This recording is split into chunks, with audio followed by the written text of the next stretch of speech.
On est requis, on a été requis, toi et moi, nous tous avons été requis, nous le sommes toujours d'ailleurs, par des œuvres auxquelles, à la lecture desquelles, ou à la vénération desquelles, ou à la pratique desquelles, nous avons finalement tout sacrifié, quoi. Carrière, ça c'est certain, amour souvent, confort. Mais est-ce que ça correspond à une attente initiale, une espèce Une attente chez qui? Une attente sans objet de la part de nous-mêmes. Enfin, est-ce qu'avant ça... Ah, je ne sais pas, ça se décide dans l'enfance, je crois. Oui. Moi, j'ai su dès le début que j'étais requis. Et que, bon, que j'entrais dans le champ, le champ de force d'attracteurs étranges, comme dit Baudrillard, dans un tout autre contexte et avec un tout autre sens. Moi, par exemple, il se trouve que j'ai lu par hasard... Le hasard, ça s'appelle bibliothèque quand même, là, en l'occurrence. C'est bibliothèque municipale. Ah oui. Qu'est-ce que j'ai lu à 12 ans, 13 ans? J'ai lu Pascal, Nietzsche, Kafka, pour n'en citer que 3. Et là, c'était fini, c'était plié, quoi. Ouais. Je savais que jamais je m'intéresserais à rien d'autre. Après, il y a eu Mallarmé, qui a aussi été un opérateur majeur pour moi. Et puis tout ce qu'il y a eu autour, tout ce qu'il y avait autour de Mallarmé, Villiers de l'Isle-Adam, bon, tout ce dont Mallarmé parle ou de quoi il a été proche, ça c'était plus tard. Mais moi j'étais en attente, bon j'étais un gamin comme un autre qui s'occupait de minéraux, j'étais un minéralogiste amateur qui avait sa collection de pierres, etc. Et puis je te dis, vers 12 ans, au grand scandale d'ailleurs de ma famille, je tombe...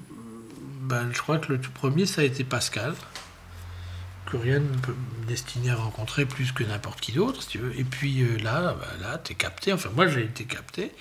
Je savais que là, il n'y aurait jamais plus rien, il y aurait rien de plus important pour moi. Et d'ailleurs, aujourd'hui même, à 62 ans, je pense qu'il y a pour moi rien de plus important que Pascal, la lecture de Pascal, la méditation de certaines des choses qu'il a dites, parce qu'il y en a d'autres dont je ne peux rien faire. Les plus connus... je dois dire, Pascal, c'est très bizarre. C'est vraiment un des sommets pour moi absolus, mais j'ai jamais été convaincu. C'est-à-dire que toute la machine, enfin toute la rhétorique, tout le projet d'apologie n'a mordu sur moi que d'une manière excessivement marginale pour essayer de... Pascal m'a pas converti, ou m'a pas reconverti, ou m'a pas ramené au christianisme. Et pourtant il occupe dans ma vie, lui et son texte, une place absolument centrale. Donc ça, 12 ans. Et puis, d'une façon, d'une toute autre série de hasards, si tu veux, finalement bibliographiques, Nietzsche. Alors évidemment, c'est totalement incompatible. Hein. Là, ça a bardé, quoi, dans la tête, tu vois. Kafka, sur une toute autre ligne. Ah oui, alors Kafka, je me souviens d'un truc. Pour mes 10 ans, mes parents m'avaient offert un petit Larousse illustré. Petit format, compact. Et puis, donc tu sais, dans le petit Larousse, il y a la partie onomastique, la partie dictionnaire, les pages roses, et puis la partie encyclopédie, biographie, enfin encyclopédique, quoi. Et bon, quand on a 10 ans, on est dans une ville de province, on feuillette la deuxième partie du Larousse, petit Larousse. Et puis je suis tombé sur une toute petite photo, une vignette minuscule, d'une des belles photos de Kafka. Il n'y en a pas tant que ça d'ailleurs. Peut-être bien une des dernières, hein, peut-être bien la fameuse photo du passeport. Et je me souviens que j'ai été absolument captivé par cette petite photo et par ce visage. Et c'est là que le nom de Kafka s'est inscrit dans ma tête. À 12 ans, à l'époque, j'avais aucun moyen de savoir, de comprendre. Alors j'avais lu les 2 lignes consacrées à Kafka par le petit Larousse, et en gros, ça disait qu'il avait de la vie une conception foncièrement pessimiste, un truc comme ça, très, très, très sommaire. Je me suis dit, mais ça, c'est... Ah, il y en a donc un comme ça. Et en plus, il a une tête magnifique. Et donc, ce nom d'ailleurs étrange, exotique pour nous, enfin tchèque, tu sais que ça veut dire chouka, hein, un chouka, Kafka. Bon, j'ai noté ça. Et puis alors, évidemment, il y a eu comme ça une espèce de tropisme qui s'est installé. Il se trouve qu'un jour, en salle de prêt de la bibliothèque municipale de Colmar, tac, j'ai pris, tu vois. Ou je suis peut-être même allé chercher, ça je me souviens pas. Je pense que la première chose que j'ai lue de lui, c'est la Métamorphose. Quand ma mère est tombée là-dessus, évidemment, elle s'est fait du souci, quoi, parce que c'est quand même, c'est pas le Club des 5, quoi.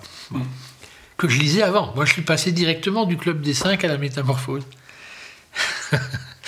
Bon, alors, en fait, il faut ajouter un truc, c'est que pour Beckett, ça a fonctionné exactement de la même manière. J'ai pour la première fois vu et entendu parler de Beckett dans Le Petit Larousse, 1968.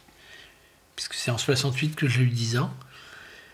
Et là, pareil, je me suis dit, mais c'est quoi cette tête ? Je me suis dit, c'est pas possible. Et puis du coup, pareil, j'ai noté. Donc j'ai noté ces deux noms-là. C'est pas par hasard que je les ai notés ensemble. Parce que pour moi, les deux ont toujours été quelque part des frères. Amitié d'astre, comme dit Nietzsche. J'ouvre là très vite une parenthèse. Beckett m'a dit que... parce qu'à un moment, il m'a offert une très très belle édition de Kafka, la grande édition critique du roman America qui s'appelle maintenant Der Heizer, je crois, ou je ne sais plus. Bon. Non, Der Heizer, c'est le premier chapitre, Der Verschollene. Enfin bref, il y a une grande édition critique qui est sortie chez Urkamp en 2 volumes avec l'édition diplomatique du manuscrit, je crois qu'on l'a gardé. Et Beckett me l'a offert. Et Marthe Robert dans le comité d'édition. Et donc on a parlé de Kafka, je crois, à cette occasion-là. Parce que on a beaucoup dit que Watt, notamment, avait subi... Watt, écrit en 40-42, fini en 45, 42-45, avait subi l'influence de Kafka. Et Beckett m'a dit, à ce moment-là, au moment où j'écrivais Watt dans la Roussillon-Vaucluse, je n'avais pas lu une ligne de Kafka. Je ne pense pas que le nom lui était étranger, mais il ne l'avait pas lu. Et il l'a lu. Beckett m'a dit qu'il avait lu Kafka après avoir écrit la trilogie. Et bien entendu, il n'était pas question pour lui de nier quelque chose comme une proximité, une parenté, bien qu'il n'ait pas élaboré du tout. Il n'a pas dit un mot de ça. Il m'a simplement dit qu'il ne l'avait pas lu à ce moment-là. Bon, cela dit, moi, j'accorde une très grande valeur, contrairement à la plupart des universitaires qualifiés, j'accorde une grande valeur au livre de Gustav Janusz, qui est sorti sous différents titres, mais moi je l'avais lu sous le titre de Kafka m'a dit. Donc je rappelle, Janusz, c'était un gars qui avait connu Kafka très très jeune, lycéen, qui un peu avant que Kafka ne quitte Prague, et qui se promenait avec lui, qui allait le chercher à son bureau, etc. Et apparemment, Kafka lui a parlé de Chuang-Tzu, lui a montré les livres qu'il lisait des taoïstes en traduction allemande chez Diederichs, etc. Il avait ça dans le tiroir de son bureau. Et Janusz raconte tout ça, c'est un assez gros livre. Et c'est un livre qui a suscité énormément de suspicions. Alors moi, je ne peux pas, évidemment, me prononcer là-dessus, je n'ai pas étudié le truc, mais on a dit oui, non, il a dû broder, etc. On ne sait pas ce qu'il est devenu. Moi, je ne sais pas ce qu'est devenu ce type, qui a dû mourir peut-être sous nos yeux, on ne sait pas. Il n'a jamais fait que ça, à ma connaissance. Et bon, donc, moi, j'ai lu ça. Et je dois dire que lorsque j'ai écrit L'amitié de Beckett, je n'ai pas du tout eu ce livre pour modèle, qui est écrit sur des fondements stylistiques et, je dirais, cognitifs ou épistémologiques très, très différents. Mais moi, j'ai toujours trouvé ça très, très bien, quoi, très beau. Et c'est le Kafka des livres, et puis des témoignages des autres, de Max Brod et des témoins autorisés. Mais c'est aussi un Kafka qui est le Kafka pour jeune homme, quoi, en quelque sorte. De la même manière que Beckett a été pour moi le Beckett pour relativement jeune homme, enfin pas tellement plus âgé non plus, 20 ans, 21 ans, 22 ans. Et au fond, moi je serais assez content si, bien que ce soit stylistiquement très très différent, et puis le livre de Janusz est plus costaud que le mien, il est plus gros. Si on les mettait sur le même rayon, je serais vraiment très content, quoi. Je crois que j'aurais rempli mon objectif ici. Bon, alors, pourquoi je parle de ça ? Parce que, ayant lu Janusz, et ayant trouvé chez Gustav Janusz une certaine image de Kafka, je ne peux pas ne pas penser que, quelque part, les deux avaient une parenté, Kafka et Beckett, qui n'a pas grand-chose à voir avec leurs œuvres respectives qui, quelque part, sont tangentes. Bon, mais ça, c'est pas mon problème, c'est celui des écrivains critiques. Bon. C'est quoi la parenté, le cousinage qui saute aux yeux du lecteur de Janusz, comme elle a sauté aux yeux de moi, qui était à ce moment-là un ami, le plus jeune ami de Beckett. Ben, c'est ce que j'appellerais la sainteté laïque. C'est deux saints laïques. Évidemment, je sais que c'est banal ce que je dis, c'est un cliché, c'est devenu un cliché. Il y a dans l'icône mondiale de Beckett, il y a cet élément du saint. C'est un saint, presque un saint, non pas du tout au sens d'une quelconque chasteté ou d'un certain, même d'un certain ascétisme, parce qu'au fond, je dirais par exemple, j'ai dit Courtag est effectivement un ascète, quasiment au sens oriental. Mais j'ai pas là. Beckett avait quelque chose de puritain, mais il n'était pas ascétique. Il avait une fibre, malgré tout, sensible ou jouissive, ou extrêmement discrète, mais présente. Alors que je dis pas qu'elle n'est pas là chez Courtag, mais Courtag, c'est quand même un homme de discipline qui mange un bol de riz par jour, qui fait sa gymnastique à plus de 90 ans tous les jours. Qui a une discipline mentale, qui probablement pratique un certain type de méditation, etc. Donc c'est d'une certaine façon, Courtag est un oriental. Alors Beckett est véritablement un homme de l'Occident et de l'extrême Occident. C'est un Irlandais, c'est-à-dire qu'il n'y a pas d'ascèse du tout, il boit, quoi. Il fout rien, il boit, et puis il écrit des chefs-d'œuvre. Mais c'est ça pour moi la parenté profonde entre les deux. J'ai déjà dit en 92, j'ai déjà cité désolé de me référencer comme ça moi-même, mais un des centres cachés de mon livre sur Beckett, c'est cette phrase attribuée à Beethoven. Je pense qu'elle est authentique. Je ne sais plus du tout où je l'ai trouvée, mais Beethoven aurait dit « Je ne reconnais pas d'autre signe de supériorité que la bonté ». C'est quand même Beethoven qui le dit, ça. Eh ben ouais. Alors, je dois dire que la vie... dans la proximité assez proche, assez prochaine de Beckett m'a convaincu de ça, et que c'est un des signes qu'il émettait le plus fort, une bonté, une gentillesse, enfin, plus que de la gentillesse, une certaine veine puissante tantôt, je me disais, il a quelque chose d'une espèce de Saint François d'Assise, y compris d'ailleurs avec les animaux. Il y avait ça aussi chez Beckett, une très grande charité pour les animaux, qui, alors là, pour le coup, le rapproche d'un Guido Ceronetti ou d'un Schopenhauer. Mais il y avait aussi... j'ai perdu le fil de mon chose, là, qu'est-ce que je voulais dire ? Oui, tantôt je me disais c'est un Saint François d'Assise, tantôt je me disais au fond il a une forme de compassion bouddhique. Il y avait mais alors ça, je suis très content d'avoir trouvé une remarque qui consonne avec la mienne chez un homme que j'ai beaucoup apprécié, qui est mort maintenant, qui était l'éditeur anglais et londonien de Sam, qui est John Calder. C'est son éditeur anglais, John Calder, qui a eu une carrière extrêmement curieuse. À un moment de part et d'autre de l'Atlantique, qui est mort très très âgé il y a quelques années, et que j'ai un peu connu malgré son... C'était aussi vraiment un drôle de type, hein, pas facile, hein, pas facile d'accès, revêche un peu rude, bon... Et je trouve, alors ça, je sais pas, je pense que ça n'a jamais été dit, je pense qu'il y avait quelque chose qui liait Beckett et Calder, c'est que Calder ressemblait au père de Beckett. Pour moi, c'était absolument frappant. Je n'ai vu qu'une ou deux photos du père de Sam Beckett. J'avais quand même assez bien connu John Calder, et c'était saisissant, la ressemblance, c'était vraiment très très fort. En tout cas, les deux hommes ont été très liés, ils sont restés très liés. Et moi, je dois dire que de toutes les personnalités que j'ai connues de l'entourage proche ou immédiat de Beckett, c'est quand même Calder qui me semble avoir le mieux compris son ami. Il a d'ailleurs écrit un très beau livre qui a été, je crois, malgré tout, quand même finalement traduit en français, qu'il a publié de chez lui, dans sa propre maison, qui s'appelle tout simplement The Philosophy of Samuel Beckett. et qui est une des choses les plus fines que j'ai lues sur Beckett, alors même que c'est absolument pas universitaire, ni critique d'aucune obédience.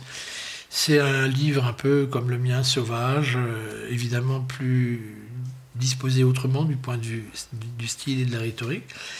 Mais quand même, il y a des choses que Calder a comprises, qui sont restées lettres mortes pour à peu près tout le monde. Notamment dans l'interprétation très délicate de deux des textes les plus énigmatiques de Beckett, qui sont d'une part une pièce de théâtre qui s'appelle en français Pas, Foot Falls en anglais et Tritte en allemand, où il y a un truc, je mets au défi, vraiment, s'il faut m'expliquer. C'est un dispositif à l'intérieur de la narration, j'attends qu'on m'explique. Et puis, Calder a une hypothèse. Et puis, l'autre texte vraiment énigmatique, sur lequel on a écrit beaucoup de choses, notamment Badiou, qui a écrit un très beau texte, inédit, je crois, dont j'ai eu connaissance au gré de circonstances assez bizarres. Ce texte énigmatique, c'est Mal vu, mal dit. Il y a quand même des tas de trucs, on voudrait bien savoir ce que c'est. C'est qui les 12 ? C'est quoi cette tombe ? C'est qui cette femme ? Pour ceux qui ont lu ce livre. Bon, Calder a une explication cohérente, qui est d'ailleurs en partie fondée sur une intuition qu'il a eue, qu'il a soumise à Beckett et qu'apparemment Beckett a immédiatement validée. Et donc Calder, c'est un mec, c'est vraiment la fine mouche. Il a compris beaucoup de choses. Et pourquoi est-ce que je parlais de Calder ? J'ai oublié maintenant. Beckett, Calder. Non, mais pourquoi ? Ah oui, non, parce que Calder corrobore cette affaire de sainteté laïque. Et c'est corroboré par Sioran aussi d'une autre manière. C'est moins explicite dans le texte de Sioran, mais au fond, ça concourt à ça. Et alors, si tu veux, si quelqu'un me demandait, mais finalement, Beckett, c'était quoi pour toi, comme ça, en 3 mots, l'impression la plus forte qu'il t'ait faite simplement par son apparition minute, je répondrais d'une façon quasi gnostique. Je dirais, pour moi, Beckett était avant tout un porteur de lumière. Lucifer, donc, en un sens. Celui qui porte la lumière.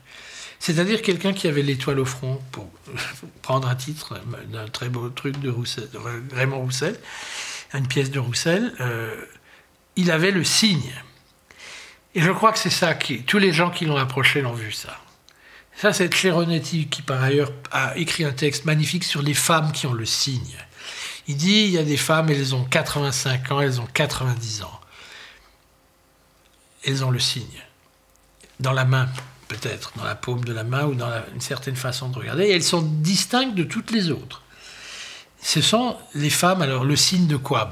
Le signe de quoi ? De l'amour, quoi. Tout simplement. Dans tous les sens, en haut, en bas, de traviole et autrement. Je pense qu'une partie de... C'est très compliqué parce que Sam exerçait une fascination. Il est devenu une icône comme Andy Warhol, le pape Jean-Paul II, Marilyn Monroe. Tout le monde connaît cette tête, tout le monde connaît ce profil d'ascète paradoxal, etc. Il y a ça. Ça a été fabriqué par, à mon avis, une série de malentendus. Heureux, moins heureux, un concours de circonstances, un certain état de la littérature à un certain moment, après-guerre, et puis un certain nombre de hasards aussi. Mais il y a plus profond que ça. Je pense qu'il y avait quelque chose de profond qui justifiait cette espèce de... J'ai noté un truc aussi, en travaillant aux États-Unis, en enseignant aux États-Unis, j'ai été en contact avec des collègues, des enseignants, des universitaires non européens. Des Turcs, des Indiens, des Chinois, des Japonais, essentiellement. Et j'ai constaté que au moment où ils apprenaient du fait de cette publication ou pour d'autres raisons que j'avais, moi, été en contact avec Beckett, tous ces gens,